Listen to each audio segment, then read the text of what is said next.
tinitignan na maaaring dun daw po siya nagtatago ngayon. Kausapin na nga natin Undersecretary Claire Castro. Attorney Claire, good morning, Yusek. Peter at Rica joining you this morning.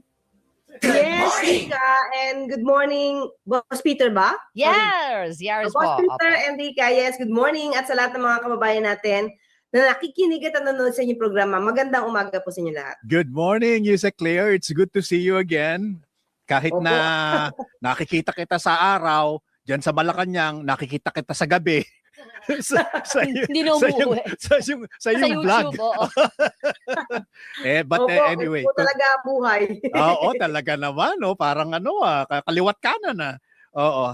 Unang-una, babatiin kita kasi you're now 1 year and 3 months sa yung position. Is that correct? Yes po, Boss Peter. Yes po. Yeah, that's an accomplishment para sa akin kasi usually hindi masyado nagtatagal lang. Oo, feeling ko nga po rin. Ganyan din po yung pakiramdam ko. Yeah, nakalagpas ako doon sa less than 3 months. Ang sumpa. It means you're doing an amazing job, no ha? Salamat po, Boss Peter. Medyo ibig sabihin niyan kahit na may mga namimintas at may mga nagtotroll, neto positive pa rin. Yan si Kasi pakiramdam ko naman, Boss Peter, di naman nila ako ito-troll kung hindi naman sila nasasaktan o naapektuhan. Halatang obvious. Oo, Yusek Claire. So, let's talk about itong pinag-uusapan natin lagi na ano ba talaga ang protocol pag nagpalabas at inaasahan na magpapalabas pa ang ICC ng additional warrants of arrest. Ang sinasabi ngayon nais ng Malacanang na agarang ipatupad ang mga susunod pang ICC warrant of arrest matapos ang pagtakas ni Bato, no? Going in hindi nahuli, going out hindi pa rin nahuli. Precisely because meron silang konting pangamba dahil meron nga kaso pa sa sa Supreme Court. So ano na ngayon ang bagong protocol dito, Yusek Claire? Boss Peter and Rika, kung ano po yung isinasagawa ngayon, sabi nga po natin, nagsalita na ang DOJ, si Secretary Vida, na ipinapatupad na po, isisilbi po ang warrant of arrest at wala naman pong lumabas na pagpapahinto mula sa Korte Suprema kasi ginalang din po natin ang Korte Suprema at nung hindi po naglabas ng TRO, kailangan na lamang po itong ipatupad ng ating pamahalaan at yun po ang stance ng ating gobyerno. Sa ngayon po may valid warrant of arrest. So, sa mga iba na susunod na warrant of arrest, although ayaw natin pag-usapan to, pero most probably ganun pa rin po yung magiging stance ng gobyerno.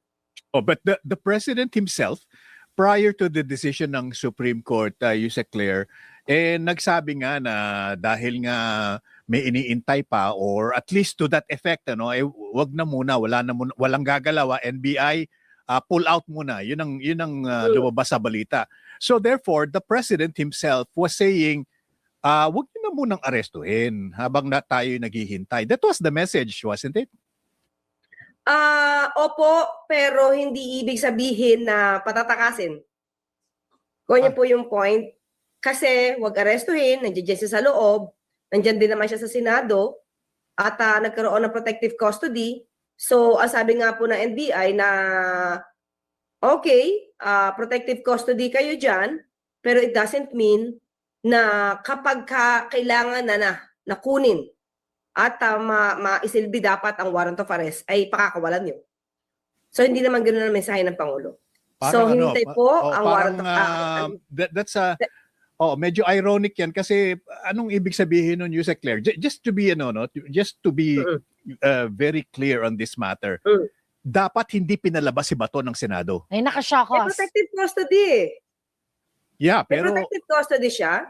Hindi isisilbi ang warrant of arrest kasi may hinintay po na resolution mula sa Supreme Court, and at that time po na nandoon ang NBI, wala pa rin naman pong TRO ang binibigay ng Supreme Court.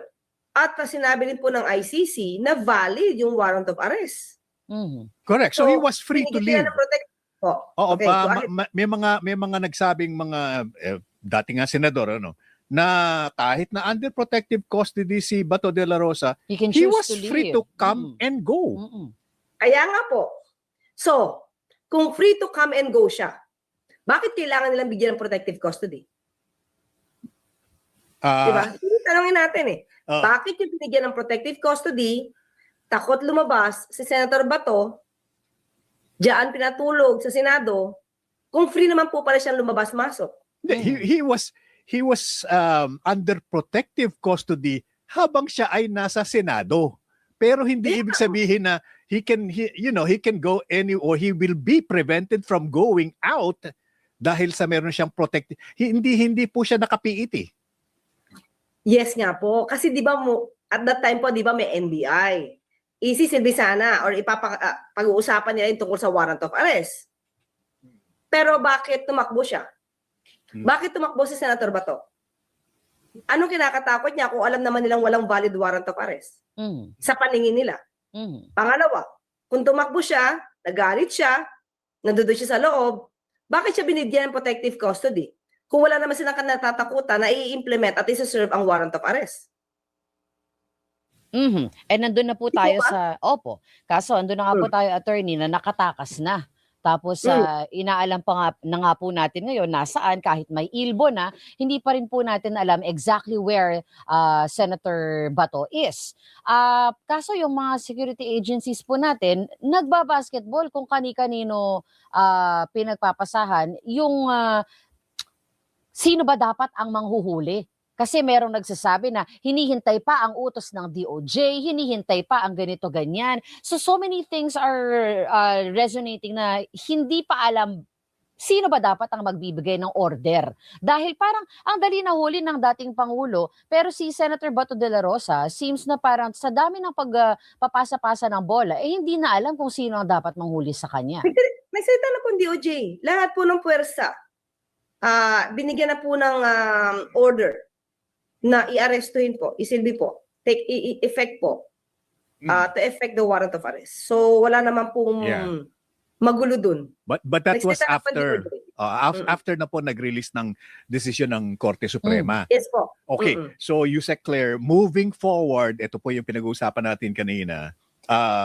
Kung, and this is a big if, kung meron ngang mga warrants of arrest na i-release shortly ang ICC against several personalities, kapag po ba yung mga personalidad na yun ay naghain ng or praying for TRO sa Supreme Court, ano na po ang magiging protocol?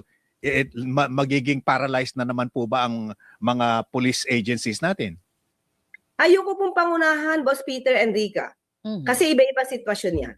Pero sa ngayon na hindi naman naglabas ang Supreme Court ng TRO, so most probably pare-pareho naman din ang kanilang magiging premises. So ganun pa rin po ang magiging stance ng gobyerno. Ipapatupad pa rin po yung warrant of arrest.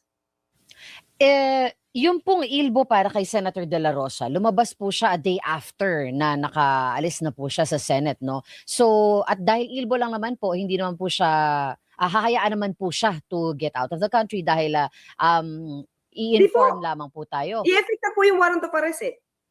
Opo, pero hindi naman po siya hold departure order, di po ba? Even if, may warrant of arrest na po. Opo, so kung sabihin po natin, even if, makakalabas ng bansa. opo, even if, sabihin natin, Attorney Claire, makalabas naman siya ng bansa before the ILBO was even implemented, kung makalabas siya at makita siya sa ibang bansa, maari pa rin po siyang hulihin doon, ano po?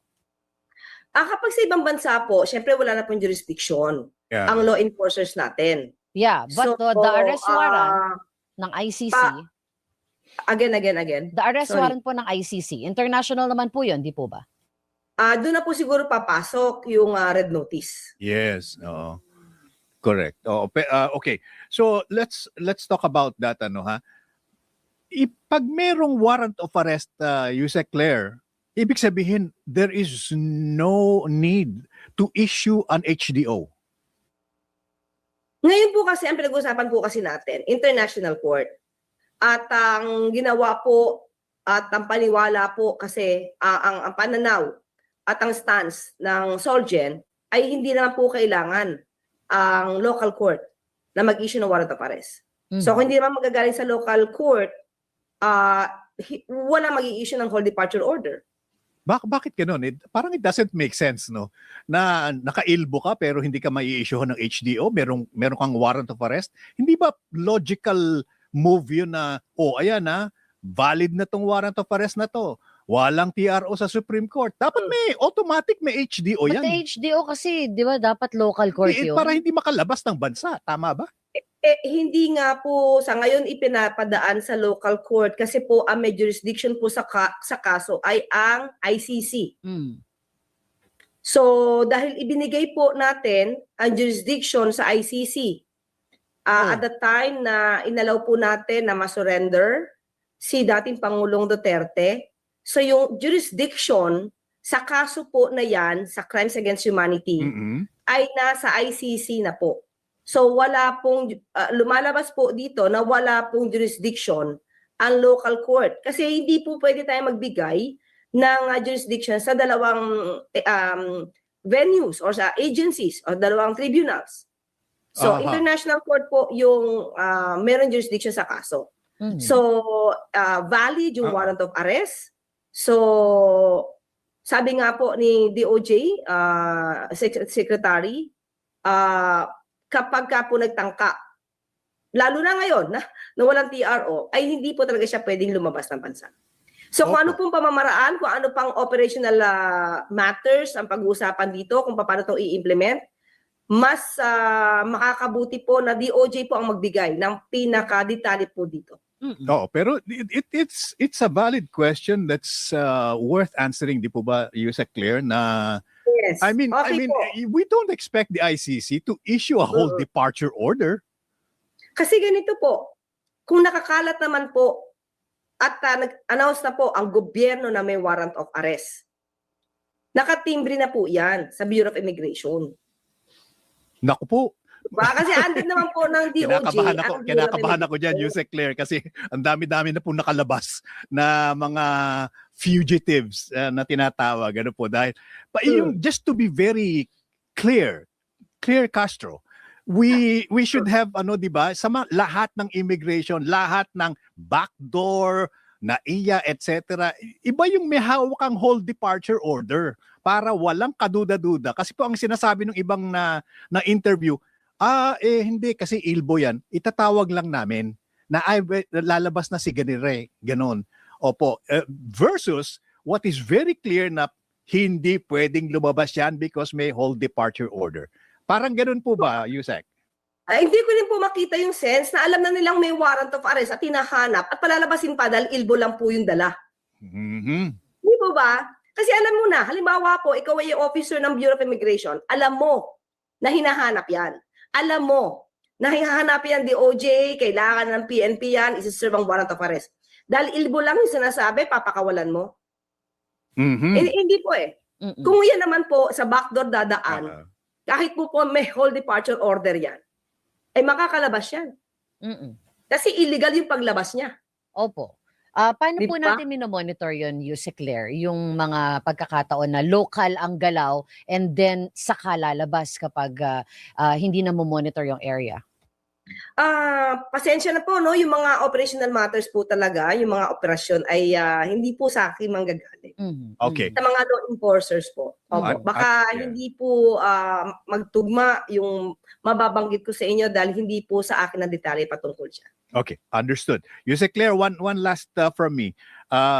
Sino pong nagsabi at nag-issue na si De La Rosa daw ay presumed armed and dangerous? Is that SOP lang? Nadinig ko po ito, kung di po tayo nagkakamali, kay NBI Director at Tony Matibag. Opo. Hindi, sa akin pagkakadinig, hindi naman po niya sinabi na armed and dangerous siya. Sabi niya maaari, pwedeng armado. Kasi hindi naman po siguro kaila na gun enthusiast naman tong si Senator Bato. At siguro hindi makakaila na ito may mga armas. So yun lang po ang pinanghuhugutan ni NBI Director Matibag. Okay. Sorry, partner. One last. Sisingit ko lang to dahil... Kahit madami pa po. Okay lang. Basta kayo. Malapit. Thank you. Malapit. Medyo matagal na rin ito yung paglabas ni Bato mula sa Senado. ang kasama niya, di umano nakisakay lang naman sa kotse ni Robin Padilla. Ang tanong, na-establish na po ba kung saan sila nagtungo at paano nakalabas si Bato ng Metro Manila at the very least? Sa ngayon po, ako po, wala po akong hawak na detalye, pero nadinig ko po yung utos ng DOJ na lahat po na nadaanan ay titignan po yung mga CCTV footages para malaman po kung saan nagpunta. So, i-collect din po nila yung mga impormasyon. Kakailanganin din po ang tulong dito ng MMDA. Dahil po International Criminal Court yung nag-issue ng arrest warrant, wala po tayong karapatan magsabi na yung mga nagkanlong kay Senator Bato ay may ginawang obstruction. Tama po ba yan, attorney? And if ever, pwede naman po tayong magtanong, aside from Senator Robin Padilla, maaari rin po ba nating tanongin ang Senado kung bakit sila nagbigay nung, kung pasok ba yung pagbibigay nila ng protective custody doon sa pagharang sa ICC warrant? Yung kung patungkol po sa obstruction of justice, kasi kinikilala nga po natin yung warrant of arrest, maaari silang mareklamo ng obstruction of justice, but depende na po yan sa mag-iimbestiga kung hanggang saan ba ang kanilang liability or kung meron silang liability. So ako, sa atin po, sa ngayon, ay hindi po natin pwedeng i-prejudge. So depende na lang po yan sa magiging facts, sa magagather na information at data. Kung hanggang saan ba ang maasasabi natin naging papel nila sa pagpapakawala, sa pagpapalabas nila kay Senator Bato mula dito sa Senado na under protective custody. Ayan, okay. Napakahirap naman hanapin ang laki-laking tao. Mahirap po kasi magsita ngayon kung nasaan, nag-ooperate po sila. Tama, Oo tama nga, naman. oo. Oo, kasi baka magkaroon ng tip na, ay malapit na. Alis ka na dyan. Ito na, makatakas na naman. Opo, Yusek Claire. Claire, salamat as always. Thank you, for your Abet. time po. Thank you for Salamat, Boss Peter, Rica, at Oo, sa lahat ng mga kababayan natin. as Thank you po. always. Thank you for a very candid discussion. Yusek Claire Castro. Oo, siya ang auntie ng bayan.